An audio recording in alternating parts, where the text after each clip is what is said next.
Hi, this is Privateer Station, and today we'll bring you day 248 of Russian invasion into Ukraine with Alexey Arestovich, Lieutenant Colonel, Advisor to the Office of the President of Ukraine, and Mark Feygin, Russian opposition politician. Today they discuss the recent attack on the Russian Black Fleet near Sevastopol, possible prospects for the West in after-the-war strategic planning, Russia quitting the grain contract, and how that affects President Erdogan's promises, and poorly managing Russian generals being fired from their positions. Enjoy. Dear friends, glad to see you all on Feygin Live. It's Saturday, 29th of October, 9 minutes past 10. Sorry about running late today. We had different things delaying us.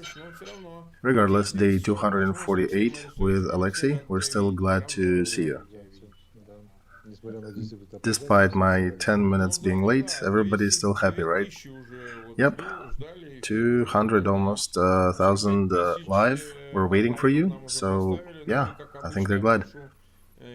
45,000 likes are already clicked under this video, so my usual ask, please continue to share it with your friends and your social media, with those people who need to see that.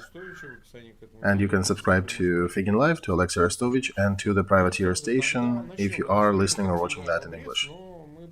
Let's take a quick look at the map and then focus on today's events in Sevastopol. So, if we are being brief, Russian forums insist, and the evil commentators there insist that they are foes, not even sure whom they're fighting there, approached closer to Slatova, which is in the middle of the map being shown.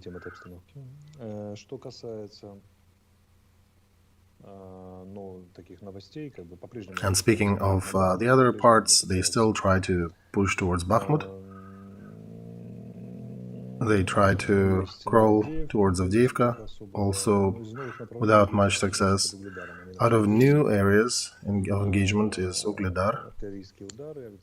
They are trying some movement there, and they're trying to attack things on the ground. The logic there is understandable, and it basically flows out of the fact that Crimean Bridge has issues with transporting heavy equipment now after the explosion. And even trucks, even heavy-loaded trucks, have limitations on that bridge. So their other option is railroad that goes a bit north of Mariupol, basically through Volnovakha, Ilovaisk, Tokmak, etc. This is the railroad that's supplying the southern group and the right bank of Don and Kherson. All that railroad is still reachable, already reachable by our HIMARS artillery, and long-range artillery. A couple of weeks ago, we hit Ilovaisk rail station with their supplies. It was a really successful hit, and now they're seriously concerned about our motion towards Volnovakha from Ugledar. So they decided to push our troops further out, because if we cut this supply line, they're done. They're really done. For now, all the Kherson group that they inflated by throwing new conscripts, now it's about 30 battalion groups, plus about 7 on the other bank. And they're all supported by that supply that were initially delivered to Crimea. So those are good maybe for another month or two. After that, they're running out. And then their glorious leadership understood that if our troops get to Volnovakha, then even the vehicle road, the one that you see, M14, is going to be targeted. So they decided to push our troops further out on Ugledar direction. Now, this is a serious problem for them. The problem of that level is usually being solved at the general command level, at president's level. Ugledar is that corner of the in the center of the map. where it changes from south to north-south direction. That's where they aggregated about 10 battalion tactical groups and a bit of artillery that they have. That's all that Great Russia can offer to counter a strategic threat. That's following an old and unsightly anecdote. They fucked down to the mice. That's all they can do for today.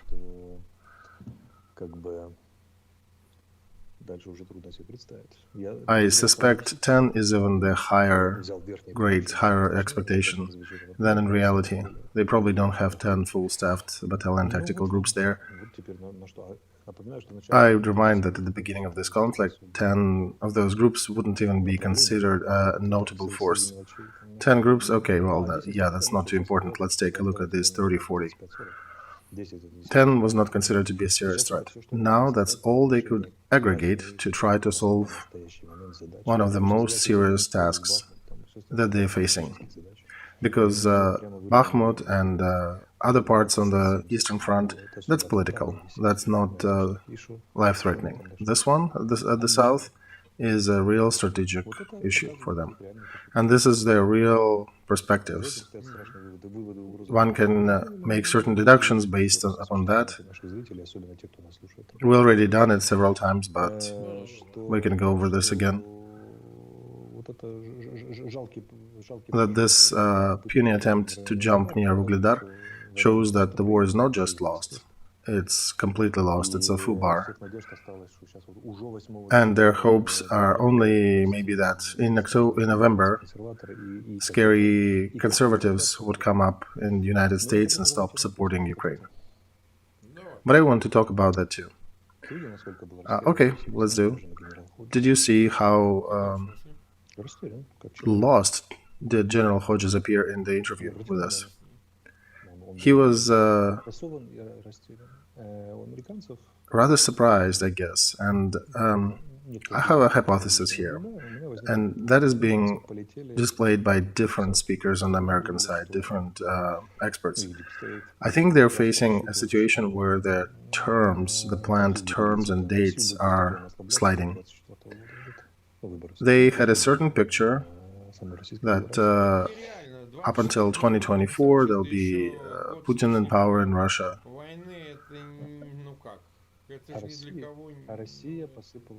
But Russia started crumbling much faster, much sooner. So explain why would it be important for them that 2024, why would they consider that to be beneficial in some capacity? No, I didn't say it was beneficial. I just said they considered Russia to be stronger than it is.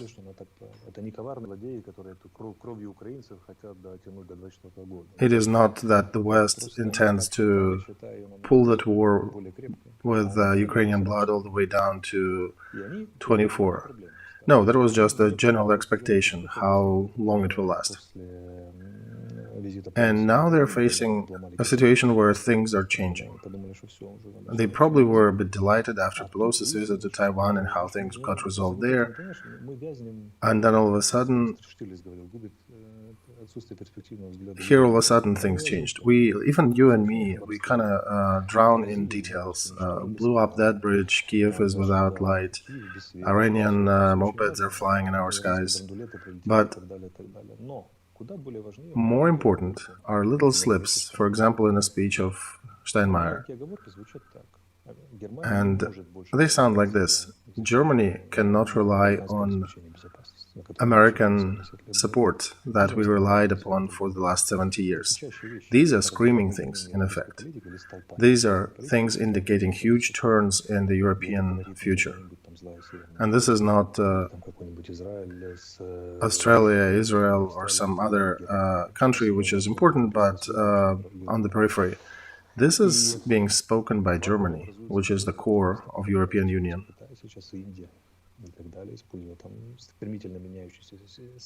China and India are also considering that big change going on. the system of change of influence throughout Europe. And allies, European Union, all of a sudden started to play a more active role. Could you suspect half a year ago that European Union would be donating billions of euros to support us and even organize a special training mission, even more than combined Anglo-Saxon part of our allies? This means a very interesting thing. When elections happen in the United States in November, and probably the right will take Congress, there'll be a very sharp and very brief fight over perspectives in politics. It will be likely the fight over what do we do about losing big areas of influence. And I think the same situation Brits are also facing. They need to come with some agenda and corrected strategic plans adjusted to the fact that Russia is folding much faster and that there is low control areas in the world appearing en masse. That, I think, answers highlights a very interesting path for America, that they need to become way more active. And they will be engaged in controlled demise of Putin's regime, because uncontrolled demise does kick their stools from under them, and they have less control over what's going on in the world. So they would have, I can almost guarantee they will need to become more active in different regions of the world. Now, let's look at the 101st Airborne that hasn't left Europe for a long time, that hasn't left America for a long time. All of a sudden, it's here in Europe. And it's not somewhere in Europe, it's here in Moldavia, not far. And this is a special group, the ones that supports high command tools. In Romania. And what do they say? They say a very simple statement. We're ready to help Ukraine if we need to. And these are the guys who can help guide cruise missiles, who can help establish satellite comms. These are the guys who are very versatile in modern tools of warfare. So this is an interesting perspective. We've been looking at details and details of this war, and I think it dawned on me that the game is actually much larger. And the West is now trying to scuttle and hurry to take control, levers of control in different areas back.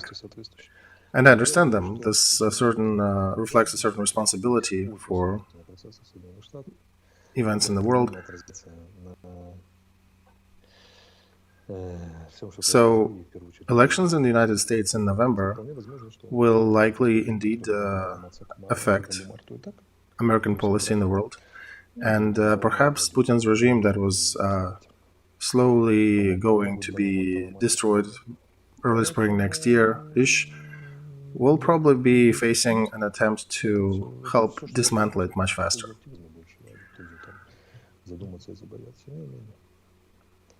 Everything that I know about Americans, they probably will start playing much more active, facing this situation. We have almost 400,000 watching us live, almost 100,000 clicked the like button, and we've been live for about 14 minutes only. Sorry, we've been a bit late. Please continue sharing links to that stream in your social media, and do not forget to click subscribe button. That helps to promote the streams to a wider audience.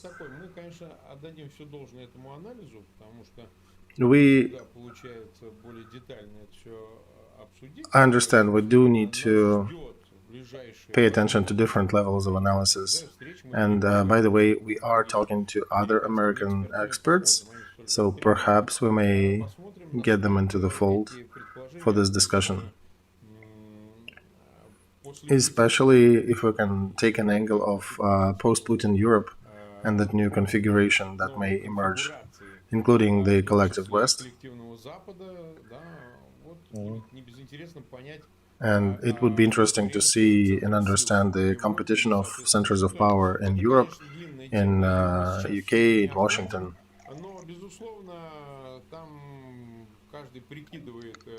And of course, we understand that everybody is considering new configuration.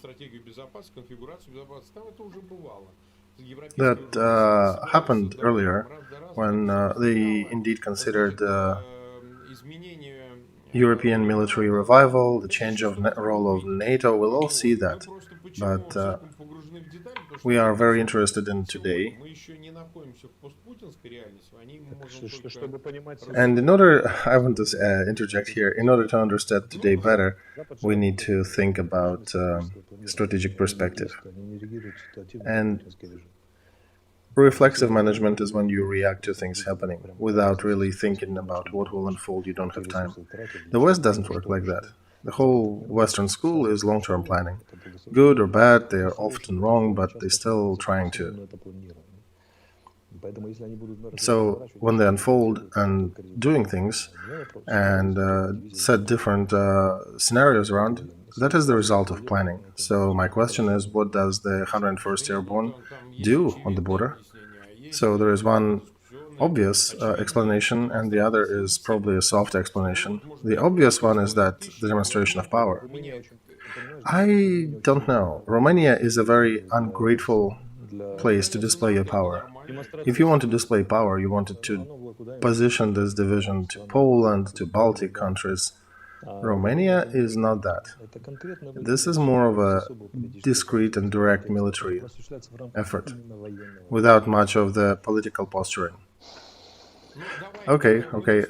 Sorry, we probably need to wrap this topic up for today, because otherwise we'll have no time to discuss others.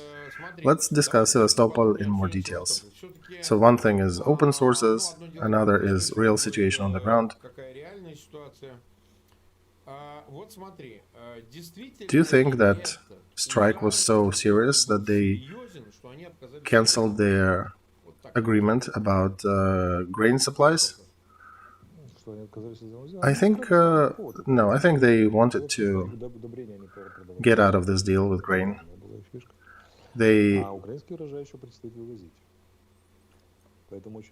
cannot sell their stuff effectively, and Ukrainian grain is still going to be available for a bit longer time. We're a bigger grain producer, so they probably use that as an excuse to just get out of this deal. So what happened in Sevastopol? You know, different theories. Official one, perhaps a moped was flying over in the wrong place and they started shooting it up and shot itself up, and perhaps friendly fire, but as a result, Makarov is damaged. We don't know the details of its damage. There were a lot of talks about everything being destroyed, exploding, and sunk. And I was reading open Russian sources. What do they comment on that? They are basically summing it up. They do not know the degree of damage that Makarov got, and the minesweeping vessel, I forgot the name for it. That one got shot in the butt by, let's say, friendly fire, and decisively followed the path of cruiser Moscow. I also heard that friendly fire perhaps was coming from UAVs. Well, you know, maybe UAVs gone rogue, or Iranian operators got offended with something. Do you mean not paid enough? Oh, the usual, right? Just like in Belgorod. Somebody said something against Islam or something else, and operators might have gone rogue, and if their Ayatollah was offended by somebody, things could have happened.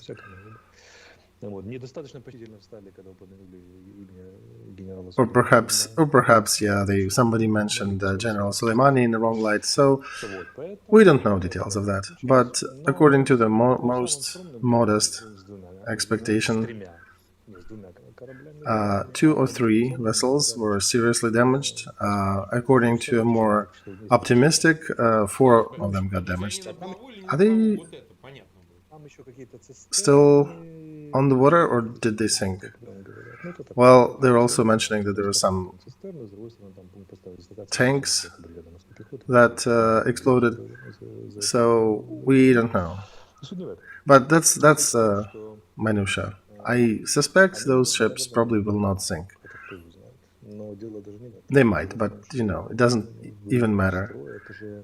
If Makarov is damaged, is seriously damaged, then it likely will not be able to participate in the ongoing effort, because this is the one that was shooting out Vinnytsia, by the way, when kids died. This is the ship that was shooting our territory with Iskander missiles. And Russian forums are screaming that treacherous Ukrainians are taking our peaceful warships. Okay. And what do you think when Moscow withdraws from that grain deal? How will that affect the position of Erdogan, who was running his business and providing aid with negotiations with Moscow, and who was conversing with the collective West? I think Erdogan is a very uncomfortable position because they're one of the guarantors of that deal. The agreement is struck between Russia, United Nations, and Turkey, and not between Russia and Ukraine. And Russia, of course, stands everybody up. Very usual thing for them. And they're standing up Erdogan directly. And that's a wrong expectation, I think. They want Erdogan to produce more pressure on Ukraine to not shoot certain targets of Russia.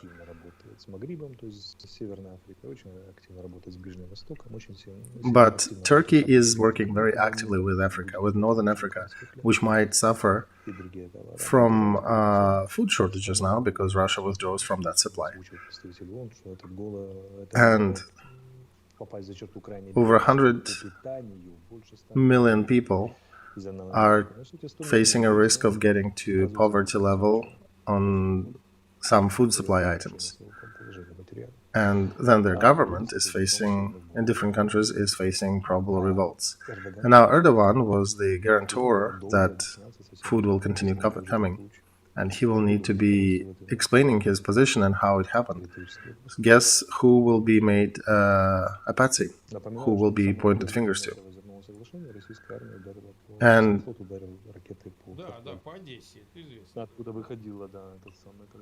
Russia also attacked Odessa when that deal was stricken about the grain and supplies. Russia, almost in the first week of it, attacked Odessa, and Ukraine did not withdraw from the agreement. So now we have Russia, who is unreliable in international agreements. Their leader talking about all kinds of ass, and his aides are wiggling their asses in different forums around the world. I want to call it twerking.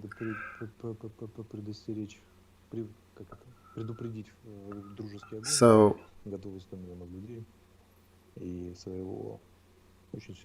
in order to prevent basically friendly fire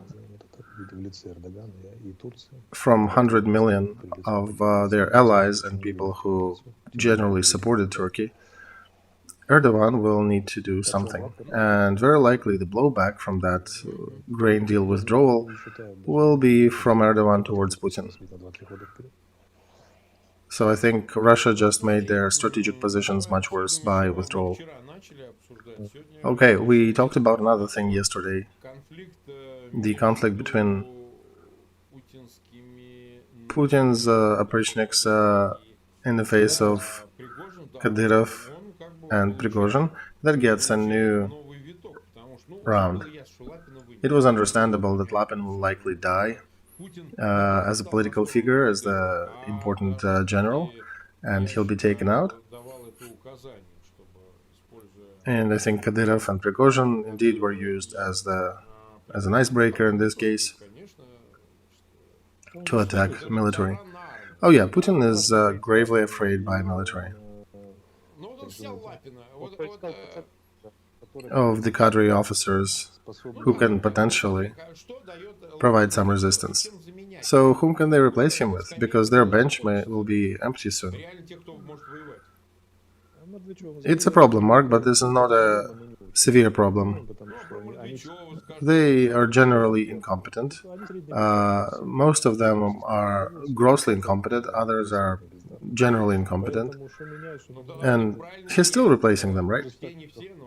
It's a big system game that was so big that and so hot that it did leak beyond the hidden doors where things usually discussed and decided.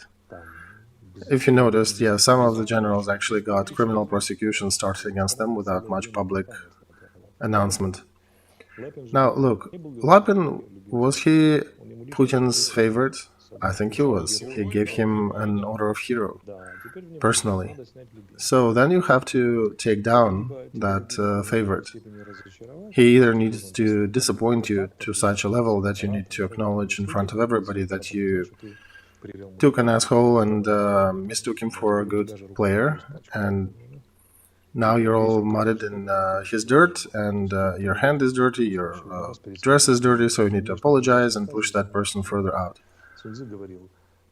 As Sun Tzu said back in the day, if you want to understand the system, look how system rewards and punishes. Here we see a very reflexive awarding and a very reflexive punishment.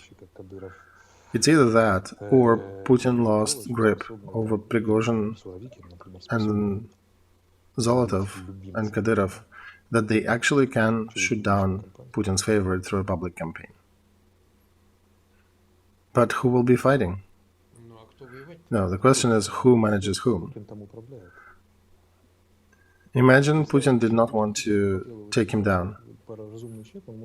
Or he definitely would not want to have a public campaign. But guys decided to do a public campaign and shot down a general. General Colonel. So how would Mr. Putin react to that now? So, two versions. Putin controls everything, and this is a controlled campaign. But then a question is, why did they remove everybody quietly, and they had to involve Kadyrov and Prigozhin actively to remove Lapin? Or the second version is if these actors, Prigozhin, Kadyrov, and such, started to act by their own volition, without being controlled by Putin. And even the first version is also scary too, because when you take out the generals with some experience who will be fighting, same ungifted, conflicted individuals who, politically speaking, are not capable of doing that. The fact is, they are indeed fighting worse. His other candidates are worse than the ones that he currently has. The question is, who is to follow? You know, Stalin shot his generals and command-level generals to potentially clean the less loyal cadre from the military, and he elevated people from the lower levels to the higher levels to replace, and who basically had to perform or die in short terms. This one, Putin cannot do that. He cannot be too rough to his generals at the moment. There was a fake today in Russia that they found a body of Lapin in Moscow River. That was definitely a comedy fake, but very symptomatic of what's going on. They would not be surprised if Lapin would be found hanging or in some other state of disassembly and without a way to assemble him back. This is treated as okay because that's the logic of their system. The problem is who will be replacing him, because in Stalin's army, to replace Blücher and Tukhachevsky, it was Zhukov. Who will be here in Putin's army? I don't think he has higher level officers that can be elevated from colonels to generals. I would tell you nobody should be rapidly graduated from colonel to general and higher. This is a very idiotic experiment that often fails in the world, with some unique exceptions. Why? Because that is not just a change of responsibilities. This is a change of views.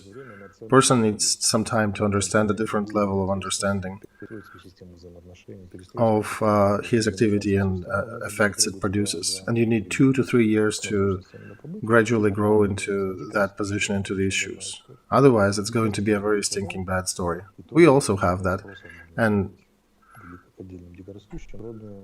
wildly growing characters are usually bad stories, with exception of maybe 2 or 3 or 4 people who are really talented. So Zhukov could be a reasonable candidate because Zhukov actually before the Second World War did command himself near Khalkhin-Gol because he proved that he can fulfill tasks. The price and the cost of that is not a question, but he managed to do that. Because what he did in Khalkhin-Gol, he threw tank units without any infantry support at Japanese who broke the border. He sacrificed the tank brigade, but he did stop the enemy's advance.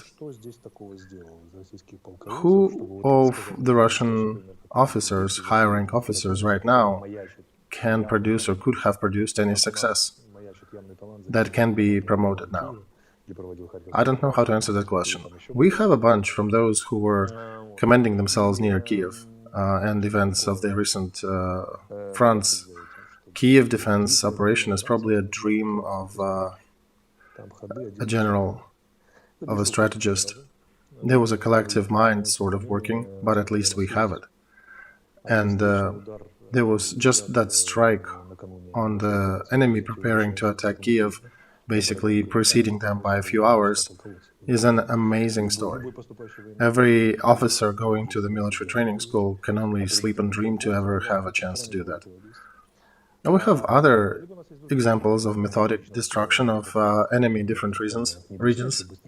Not brilliant as near Kiev, but, we have different examples. We have people who sunk the Moscow cruiser, other people who managed to turn the enemy to run and capture their positions. We have the whole group of officers growing here. What do they have? Can they name any single operation where they successfully implemented their plan or did something respectable, something definitely highly valued professionally? Where are those people, the graduates from Tank Academy or from anything, anyone? So we don't know whom they'll use or whom they have to replace him with. Well, this is probably Russian system that just doesn't let the individuals grow. Yeah, that is a good question. This is the system they have where nobody talented can grow. Imagine Lapin is being taken out now, right? He's a military dynasty. He's got a son fighting in the war who's already a colonel, right? Yep. His grandfather was cadre military, so he's being taken out. And now imagine a colonel, some unknown one, being taken, elevated from the front lines to his position. How will they treat him? What he will expect that he will be treated as crap. Especially Prigozhin, Kadyrov, he'll be in their crosshairs too. And that'll preclude him doing anything effective on the front as well. Cautious, yes. Effective, likely no. And you can treat Zhukov, Stalin's generals, as monsters they were, but Zhukov was still a well-awarded officer who started back in the Tsar army and who actually evolved step by step throughout all the ranks. And at every level, facing the risk of being killed together with his men, proved his capacity, learned how to do things. And what about these guys? And this is the war where you have to fight an enemy that uses satellites, all kinds of combined weapons and resources, uses air, artillery, infantry. Who can fight that? He doesn't have officers to elevate in his place. And in such a nervous condition, when that person would be in a crosshair of everybody else, how much are you going to fight? How much are you going to do anything? Yeah, there is some logic in it. I was saying from the beginning of September, operation in Kharkov region, a lot of the actions from Russian generality reminded of certain sabotage. Then I was being critiqued that I am actually diminishing successes of Ukrainian military, but this is not related in this way. Of course, because of systemic issues, Russian officers and Russian army fights less effectively, because we understand how it is being built, how it functions. The problem is that seeing that attitude towards themselves doesn't inspire them to better actions, and also losing the front, losing events on the war, they probably instinctively want to paddle further away from the loss. And even after taking Donetsk and Lysychansk and getting an hero medal, you can quickly turn into a laughingstock if you fail in some other place. And I think nobody wants to be in his position from bigger commanding officers because they see an example. Any leaders in the general command, any other general whom you may want to put in his place, many of them would refuse. Surovikin might agree, people like him might agree, but he's got a different biography and different nature and different connections, perhaps. But to find another general, that would be an issue. I would not be surprised if generals would say, well, you know what, appoint Kadyrov. He likes to command. Give it to him. Why not? He is also general, colonel general. Of the same rank, you can put him up there. I'm suspecting many generals will push away that responsibility. Mark, I don't think that's the way they think. Yes, some people may be cautious because they look into the future. But somebody perhaps wants to show that, hey, I'll use this time of turmoil to prove myself. Like Surovikin, for example. Different people with different motivation system. And of course, there's going to be somebody who wants to show what he can do on the background of everybody else failing. So I think they'll find a person like that. Surovikin is not a single one. The problem is that with the current economy, current politics, not a single general can do much. I'll tell you more, another scary thing, that with the current line of front, you cannot do anything. Russia now has the most disadvantageous front line. From Kharkov to Kherson, they failed to, even going into defense, they failed to create proper defense line and capture areas that would ensure that they'd be able to defend them in a long time frame. Do you know, by the way, that in Russian propaganda they're already acknowledging officially that they lost strategic initiative and they're switching to defense mode now? This is something I was talking about back in July, that they lost it, and now they're officially acknowledging it. But even for defense, their front line is very disadvantageous. So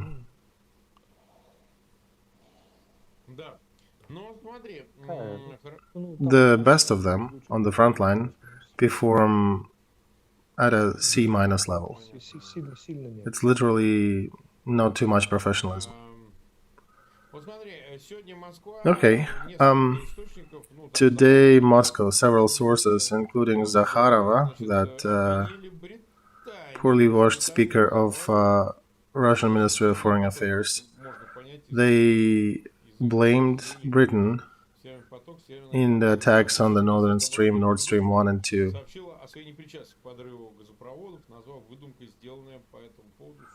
And, of course, UK called it an invention, a fabrication of Moscow. And Russia did publish today that they managed to hack into phone of Liz Truss. And Daily Mail published that Putin's spies hacked into Liz Truss's phone.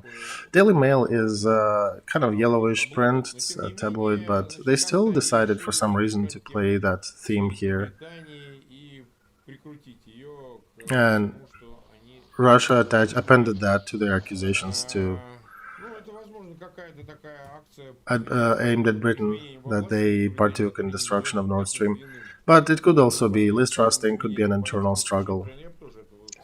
Oh, Nikolai Leskov back years when wrote about that. The Brits is pooping it up. Oh yeah, Crimea exacerbated everything back in the 19th century. And yeah, Russians did not really appreciate Brits helping other sides of the conflict. Why do you think they want to peg it on Britain?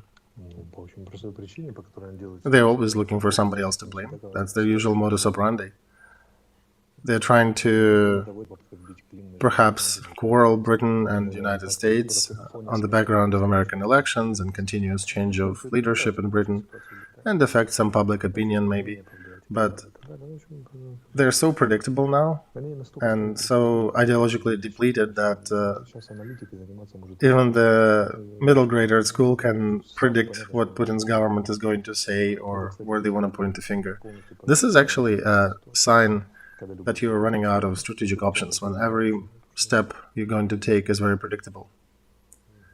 Well, look, they're also claiming it wider, and they want to bring it up on the United Nations Security Council and bring up the terrorist acts done by Britain on the Nord Stream and then attacks in the Black Sea. Do you think they consider the Harpoon missiles supplied by Britain to Ukraine as part of that terrorist activity? Mark, people who talked yesterday about battle mosquitoes from the UN Tribune, I think any other statement that follows will not be taken much seriously. Okay, we've been almost 42 minutes live, slightly less. We have 452,000 watching us live, over 140,000 clicked the like button. I appreciate all of you who watched that stream live or who's listening to that recording. Please continue sharing links to that. Those who are watching us from Russia, send it via messengers to those people because people are complaining that in Russia they're having issues watching us. Anyway, cannot control that or check that or verify that. Subscribe to Feygin Live. We're almost 1.9 million. And of course, subscribe to the Privateer Station. We're almost at 20,000, but still need a few subscribers to reach that. So, those at least 35% of you who are watching us without any subscription, do not forget to click that button. And please also find Alexey's channel and subscribe there. I understand tomorrow you're busy. We're meeting on Monday. We'll see. Maybe we can actually switch it. I might be able to be live tomorrow and not come out on Monday. So we'll let you know. Okay, so watch our announcements. We'll let you know what unfolds. In any case, we'll have other streams and keep following us and our announcements. We also have Telegram, Twitter, and Facebook, by the way, and we'll put some announcements there. Thank you, Alexey. We'll see you soon. Goodbye, everybody.